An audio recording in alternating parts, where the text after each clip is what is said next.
किशन अपनी रेडी पर खड़ा चारों तरफ उम्मीद भरी नजरों से देख रहा था।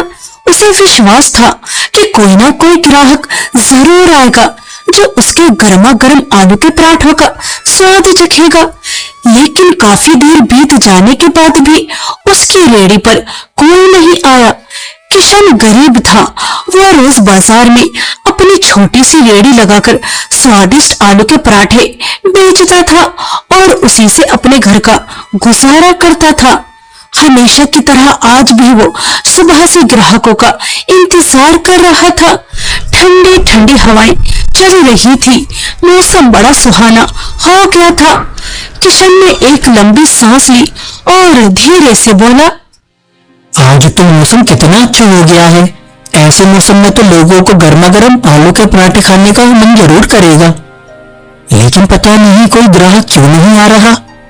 वो उदास होकर सोच ही रहा था कि तभी गांव के कुछ लोग उसकी रेड़ी की तरफ आते दिखाई दिए। उन्हें देखकर किशन के चेहरे पर हल्की सी मुस्कान आ गई। आइए भैया, बताइए, पराठे में तीखा हल्का रखना है या थोड़ा तेज? अरे किशन भैया, आप तो जानते ही हो मुझे ज्यादा तीखा पसंद नहीं है, बस हल्का सा मसाला रखना। ठीक है भैया, हमेशा की तरह स्वादिष्ट पराठा बनाकर देता हूँ। किशन खुशी खुशी चूल्हा जलाने लगा। तवा गर्म हुआ। तभी अचानक आसमान में काले बादल छा गए। तेज ठंडी हवाएं चलने लगी और बिजली जोर जोर से कड़कड़ाने लगी। इतने में एक ग्राहक बोला, अरे नहीं नहीं भाई, मेरे लिए पराठे मत बनाना। मैं तो सामने सुरेश ढाबे वाले के यहाँ जाकर खाऊंगा। इस बारिश में यहाँ रेड़ी के पास खड़े होकर कौन खाएगा? लेकिन सुरेश ढाबे वाला कितने महंगे पराठे देता है। वो सच कहूं तो उसके हाथों में स्वाद भी नहीं है जो किशन भैया के पराठों में है। स्वाद अपनी जगह है भाई, लेकिन मैं थोड़े ज्यादा पैसे दे दूंगा। कम से कम आराम से बैठकर ढाबे में बारिश का मजा लेते हुए गर्मा गर्म पराठे तो खाऊंगा। सच कहूं तो इस बारिश में मैं भी यहाँ अकेला खड़ा होकर नहीं खाना चाहता। मैं भी तुम लोगों के साथ ढाबे पर ही चलता हूँ। ये सुनते ही किशन का चेहरा उतर गया। उसने कहा, अरे भैया, आलू का मसाला तो तैयार हो गया, बस 2 मिनट दीजिए, अभी गर्मा गर्म पराठे बनाकर देता हूँ। यह पराठे किसी और ग्राहक को दे देना, हम लोग ढाबे पर जा रहे हैं। इतना कहकर सभी ग्राहक सामने वाले सुरेश ढाबे पर चले गए। किशन चुपचाप उन्हें जाता हुआ देखता रहा। उसके दिल में जो उम्मीद की छोटी सी किरण जगी थी वो पल भर में बुझ गई। जिस जगह किशन अपनी छोटी सी रेड़ी लगाता था ठीक सामने सुरेश का ढाबा था। वहाँ खाने के दाम ज्यादा थे और स्वाद भी साधारण था, लेकिन बारिश और खराब मौसम की वजह से लोग आराम देकर उसी ढाबे की तरफ जा रहे थे। सुरेश ढाबे वाला अपने ढाबे पर बढ़ती भीड़ देखकर मन ही मन खुश हो रहा था। बाजार में सभी रेड़ी वाले अपना सामान पैक करने लगते हैं, लेकिन किशन शांत खड़ा हुआ था। अरे किशन, तुम अभी तक अपना सामान नहीं समेट रहे क्या? तुम्हें घर नहीं जाना? भाई, आज सुबह से 1 रुपए की भी कमाई नहीं हुई है। अगर खाली हाथ घर गया तो पत्नी को क्या जवाब दूंगा? वह भी उम्मीद लगाए बैठी होगी। सोच रहा हूँ थोड़ी देर और रुक जाऊं, शायद कोई ग्राहक आ ही जाए। भैया किशन, मौसम बहुत खराब है। ऐसे मौसम में भला तुम्हारे आलू के पराठे खरीदने कौन बाहर निकलेगा? सामने सुरेश का ढाबा भी है, लोग वहीं चले जाएंगे। तुम बेकार में समय बर्बाद कर रहे हो। हाँ भाई, बस थोड़ी देर और इंतजार कर लेता हूँ, फिर मैं भी चला जाऊंगा। धीरे धीरे सभी रेड़ी वाले अपना सामान समेटकर वहां से चले गए। अब पूरे बाजार में केवल किशन की रेड़ी बची थी। तेज हवाएं चलने लगी थी। बारिश की मोटी मोटी बूंदें गिरने लगी थी। किशन अपनी रेड़ी को बचाने के लिए पास के एक पेड़ की आड़ में खड़ा हो गया। काफी देर तक इंतजार करने के बाद भी कोई ग्राहक नहीं आया। किशन थक चुका था। उसने उदास होकर आसमान की तरफ देखा और मन ही मन सोचने लगा, लगता है आज किस्मत में कमाई लिखी ही नहीं है। अब समय बर्बाद करने से अच्छा है कि मैं घर चला जाऊं। किशन अपना सामान समेट ही रहा था कि तभी एक बुजुर्ग औरत बारिश में भीगते हुए उसके पास आई। बेटा, कुछ खाने को मिलेगा क्या? अम्मा जी, तेज बारिश आने वाली है, इसलिए मैंने सब सामान पैक कर लिया था, लेकिन आपके लिए मैं फिर से चूल्हा जला लेता हूँ। बताइए कितने पराठे बनाऊं? बेटा, भूख तो बहुत जोर की लगी है, 4-5 पराठे खा सकती हूँ। ठीक है अम्मा जी, मैं अभी गर्मा गर्म आलू के पराठे बना कर देता हूँ। कम मसाले वाले बनाऊं ना? लेकिन तुम्हें देने के लिए मेरे पास एक थैला भी नहीं है। अम्मा जी, आप पैसों की चिंता क्यों करती हैं? भूखे को खाना खिलाना सबसे बड़ा पुण्य होता है। मैं अभी आपके लिए गर्मा गर्म स्वादिष्ट आलू के पराठे बनाकर लाता हूँ। किशन का ठंडी हवाओं के बीच तवा धीरे धीरे गर्म होने लगा और फिर शुद्ध देसी घी में सुनहरे आलू के पराठे सेकने लगा। ऊपर से उसने मक्खन लगाया। गर्मा गर्म पराठों की खुशबू दूर तक फैल गई। किशन उन पराठों को उस बेसहारा बुजुर्ग औरत को देने लगा। अम्मा जी, लीजिए गर्मा गर्म आलू के पराठे, खा लीजिए। ऊपर वाला तुम्हें बहुत तरक्की दे। आज के जमाने में भला कौन बिना स्वार्थ किसी की मदद करता है? अम्मा जी, मैं खुद एक गरीब इंसान हूँ, लेकिन मेरी माँ ने मुझे बचपन से यही सिखाया है कि अगर तुम्हारे पास थोड़ा भी हो तो उसमें जरूरतमंद की मदद करनी चाहिए। वो बुजुर्ग औरत किशन को ढेर सारी दुआएं देने लगी। किशन ने आसमान की तरफ देखा और एक ठंडी सांस भरी। अब तक उसे समझ आ चुका था कि आज उसकी किस्मत में कमाई नहीं लिखी, लेकिन फिर भी उसके चेहरे पर कोई शिकायत नहीं थी। बारिश तेज हो चुकी थी। किशन अपनी भीगी हुई रेड़ी को धक्का देता हुआ घर की ओर चल पड़ा। घर पहुंचते ही उसकी पत्नी सुमन उसके पास आई। अजी, आज आने में इतनी देर क्यों लगा दी? सुमन, आज 1 रुपए की भी कमाई नहीं हुई। ग्राहकों का इंतजार करता रहा। लोग मेरी रेहड़ी तक आए, लेकिन किसी ने पराठे नहीं खाया। अब सीधे सुरेश के ढाबे पर चले गए। अरे बेटा, ये तू क्या कह रहा है? गांव वालों को तो तेरे हाथ के बने देसी घी और मक्खन वाले आलू के पराठे बहुत पसंद है। फिर आज सब सुरेश के ढाबे पर क्यों चले गए? माँ, मेरी तो बस एक छोटी सी रेहड़ी है और सुरेश का बड़ा ढाबा। वहाँ कुर्सियां हैं, छत है, लोग आराम से बैठकर खाना खाते हैं। अब मॉनसून शुरू हो गया है, बारिश में कौन मेरी खुली रेहड़ी पर खाना खाएगा? मुझे नहीं लगता कि अच्छी कमाई हो पाएगी। बेटा, इंसान को मेहनत करना कभी नहीं छोड़ना चाहिए।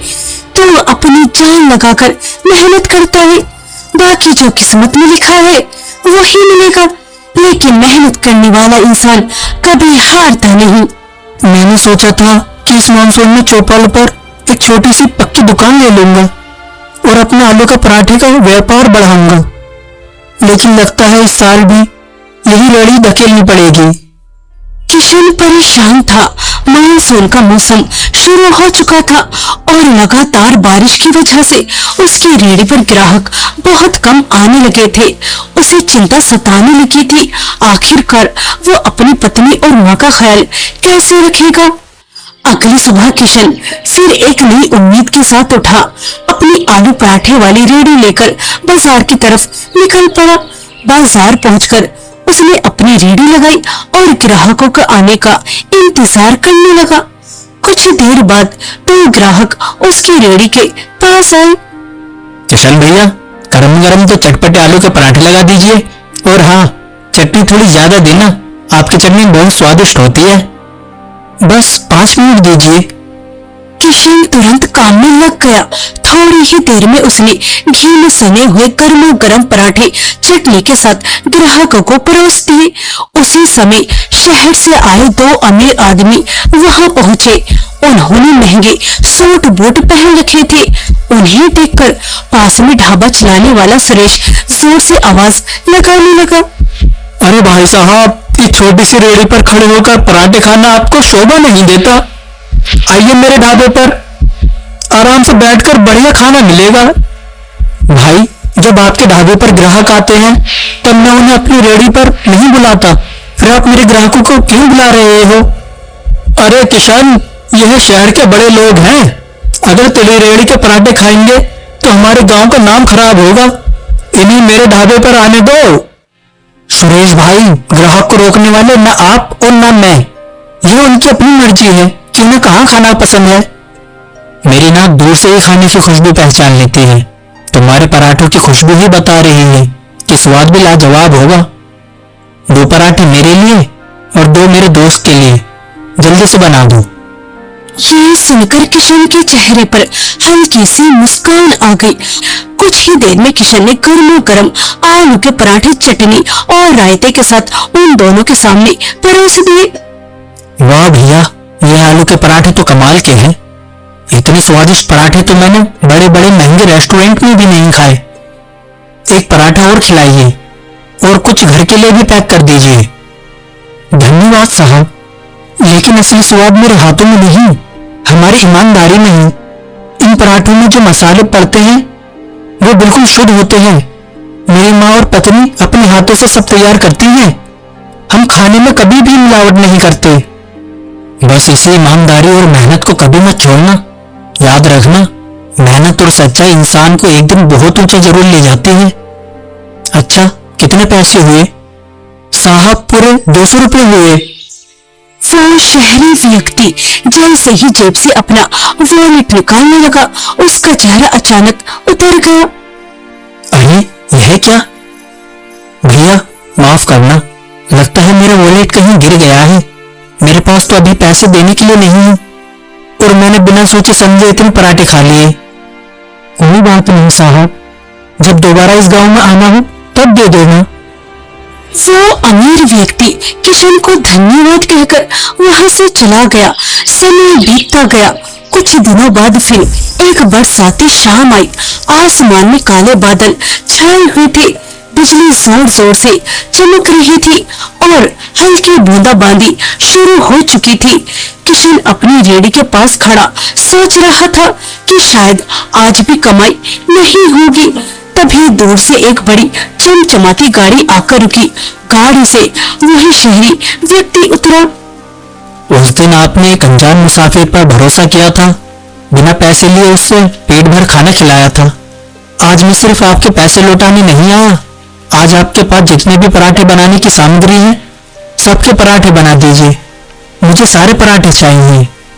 ये सुनते ही किशन की आंखें चमक उठी। जिसे आज पूरे दिन एक ग्राहक की उम्मीद नहीं थी, उसकी सारी मेहनत एक ही पल में सफल होती दिखाई देने लगी। लेकिन पास में ही अपने ढाबे पर बैठा सुरेश ये सब देख रहा था। उसके चेहरे पर जलन साफ नजर आ रही थी। किशन की तो किस्मत खुल गई। अब शहरी लोग भी इसके पराठों की तारीफ करने लगे हैं। अगर ऐसे ही चलता रहा तो एक दिन यह बड़ा ढाबा खोल लेगा और लोग मेरे ढाबे पर आना बंद कर देंगे।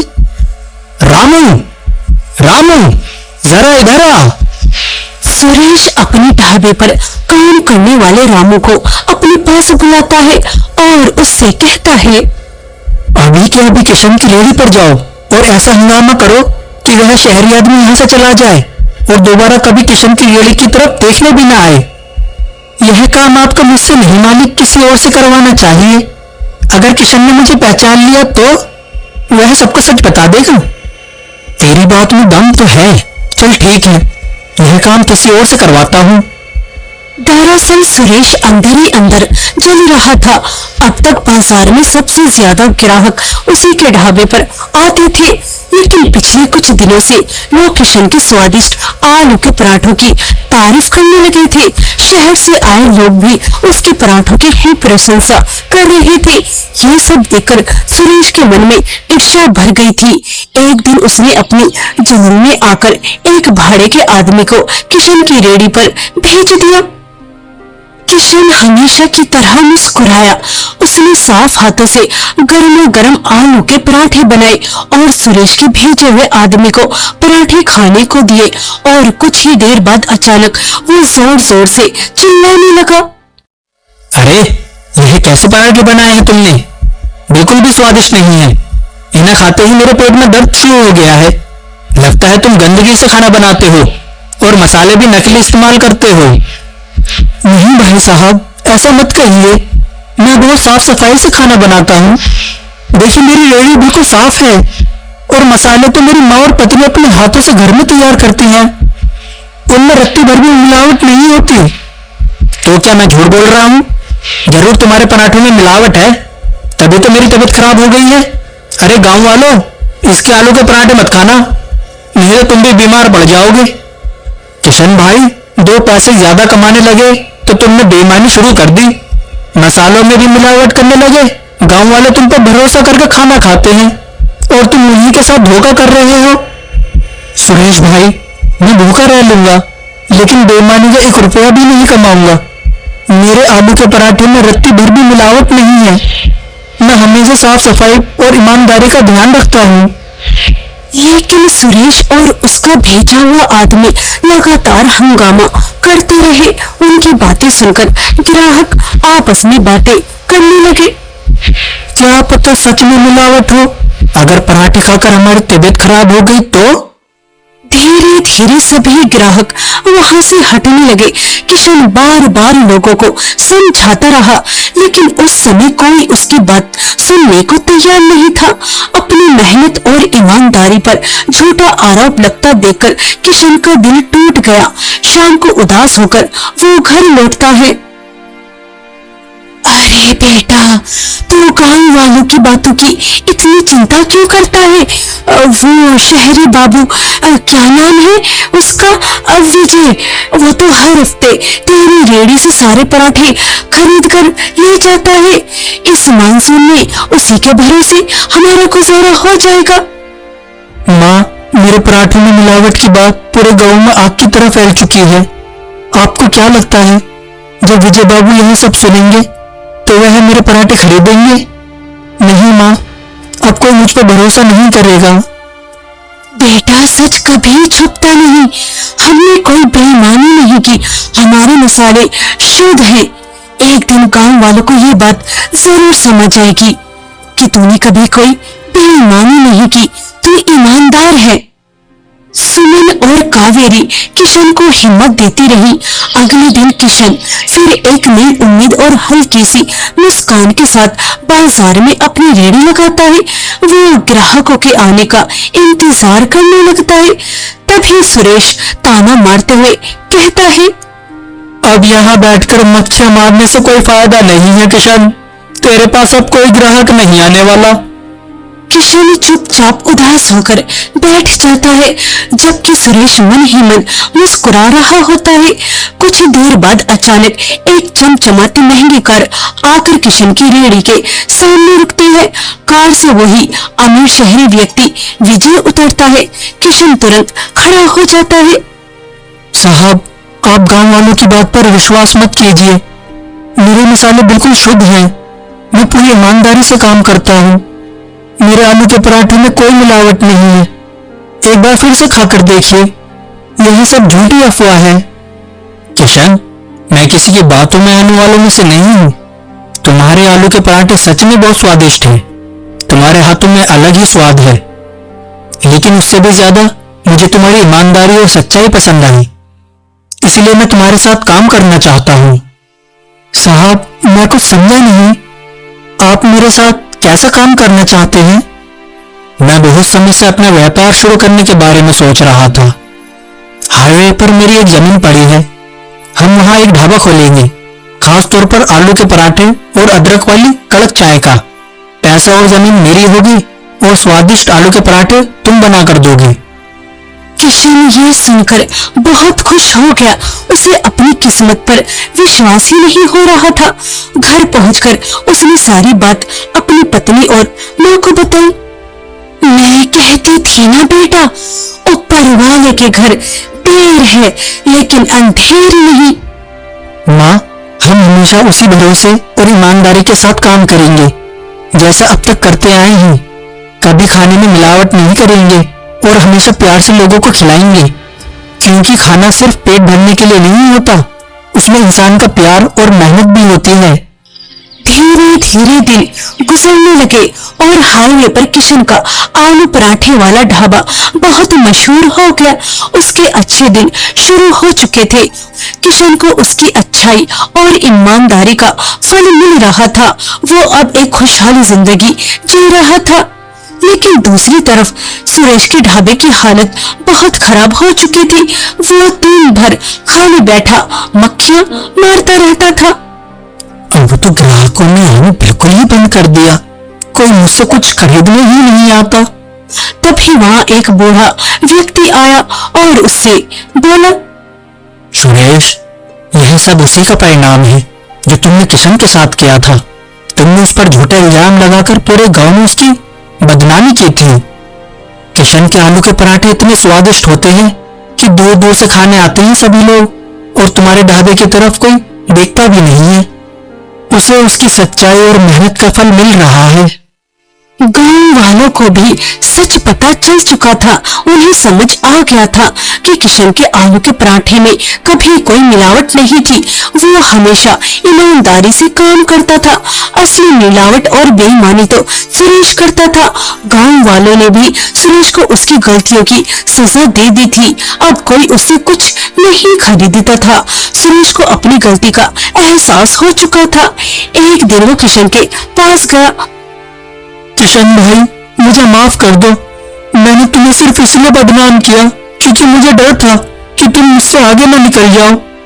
लेकिन अब समझ आया कि बुराई का परिणाम हमेशा बुरा होता है और अच्छाई का फल हमेशा अच्छा मिलता है।